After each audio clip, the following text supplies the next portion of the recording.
This is Optimal Startup Daily, episode 270, How I Started Getting Paid for My Passion, by Jeff Goins of GoinsWriter.com. And I'm Dan, I am your host here, and I read to you every single day to help you optimize your business life. What we do is we take some of the best blogs that we can find on entrepreneurship, and then we get permission from the authors to share the work here with you in audio form, and we try to keep it pretty short, 6 to 10 minutes a day, to help you pick up some knowledge while you're on the go. And now we're going to get right to it for this Sunday as we optimize your life. How I Started Getting Paid for My Passion, by Jeff Goins of GoinsWriter.com. People often ask me how I made the transition from full-time employee to full-time writer. Some want to know the steps I took to get paid for my passion, while others are interested in how I managed to make a living writing. But here's the truth. I never intended to make money doing this. I didn't think it was possible. But that doesn't mean any of it just happened either. When I started this blog, I thought at most I'd be able to publish some books, if I was lucky, and collect a few meager royalties, all while holding down a day job for the rest of my life. In less than 2 years, though, I found myself at a crossroads. My blog, which accounted for less than 10 hours per week, was now contributing more income than my full-time job, which took up at least 40 hours a week. Within 3 months, I had not only replaced my wife's salary, but had surpassed both of our incomes combined. It was mind-blowing, and it meant that I had to make a decision. Making the leap. This put us in a strange position. I wondered, should I keep my job and play it safe, or make the leap into full-time self-employment? I liked my job, but I'd felt for a while that it was time to move on.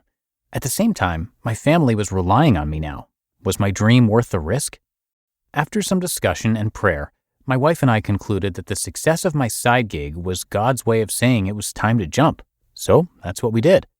In a matter of just a few months, my wife and I went from 2 steady incomes to no steady incomes and a job description that was hard to describe.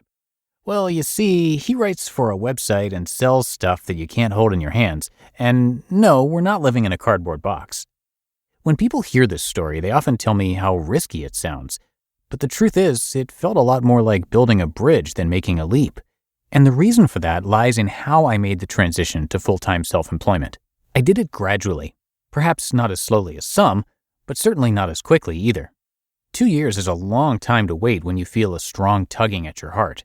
So when transition time came, there was a lot of security, both financially and emotionally, in that decision. We knew we would be okay. Because this was something I built gradually over time, the leap of faith felt more like taking the next step. The practical parts, or how I actually did it. So that's how I made the transition to full-time writing. But how did I even get to that point? How did I start getting paid for my passion in the first place? Here's what I did. 1. I built the audience first.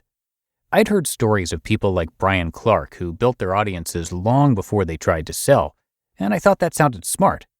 For more than a year, I wrote a lot of free and helpful content, like ebooks, newsletters, blog posts, guest posts, webinars, and more, and shared it with my audience.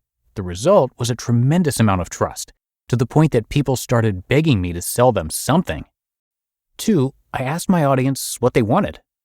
Sean Platt told me to do this, recommending a survey to ask people what they'd buy from me, even how much I should charge them. Over 1,000 people responded, many indicating, to my utter shock, they would indeed pay for something I created. That gave me the confidence to try something. 3, I experimented with an initial offering. My first product was a $2.99 ebook, which I seriously doubted people would buy. Based on the concept of a minimum viable product, I put together an offering that required minimal effort to create and then put it out there to see if people would buy it. The money I made from the first weekend it was released paid for my email marketing service for an entire year, about $1,500. After that, everything changed. A hobby became a business. And 4, I learned how to launch things. After that first ebook, I released another ebook, but with 3 different price points based on Chris Guillebeau's advice and a few other tweaks. This generated 10 times the sales that the first product did in a matter of a few weeks. It also taught me how to harness the power of an online product launch, which I've since used on my book and online course. Learning how to launch was the golden nugget I was missing that led to sustainable, repeatable success in my business. Dreams don't just happen. It's worth repeating, I didn't plan for any of this to happen, but that doesn't mean it was an accident. I saw an opportunity and I took it, which may be the biggest takeaway from the past 2 years. Some of our biggest successes can't be planned, but they can be anticipated. This means if you want to do something similar, you'll need to be patient but also vigilant, paying attention to the opportunities that come, and when the right one presents itself, be ready to take it. You won't be able to plan for it, but you will be able to recognize it if you know what to look for. Until then, the best course of action is to be generous and build trust like there's no tomorrow. You just listened to the post titled, How I Started Getting Paid for My Passion by Jeff Goins of GoinsWriter.com. And a big thank you to Netgear for their support of this podcast. Do you need to upgrade your business's Wi-Fi performance? Is your Wi-Fi slowing down when you work from home because you're sharing it with your family? Do you wish you had your own secure Wi-Fi network separate from the rest of the house? Netgear Business's Wi-Fi 6 products represent the latest in Wi-Fi technology. They deliver unmatched speeds, coverage, security, and capacity for growing your business or working from home. They're also packed with features like the ability to easily create a separate network at home dedicated to your work. Plus, seamless management helps you keep your guests and employees connected and your data protected, providing visibility from anywhere at any time. The world runs on Wi-Fi, and small businesses and home offices are no exception. With Netgear Business Solutions, you get the very best Wi-Fi performance to keep you connected whether you're in the office, working from home, or on the go. Visit netgear.com/business and use code OPTIMAL10 at checkout to save 10%.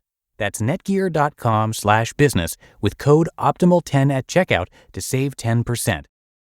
And thank you to Jeff for giving us permission to narrate from his blog, and you can come visit his site, which I have linked in this episode's description and at oldpodcast.com. He's a super popular writer that you might have already heard of. He's the best-selling author of 5 books, including The Art of Work and Real Artists Don't Starve. On Jeff's site, you can hear his thoughts on writing, life, and creative work, and you're going to hear him narrate it as well across a few of our shows. And if you're looking to share your work but you're afraid of becoming the starving artist, his site is definitely for you. Lots of great advice there. So come check it out at goinswriter.com. And thanks again to Jeff for letting us share his work. Okay, that's it for another edition of Optimal Startup Daily. Hope you liked our post from Jeff Goins.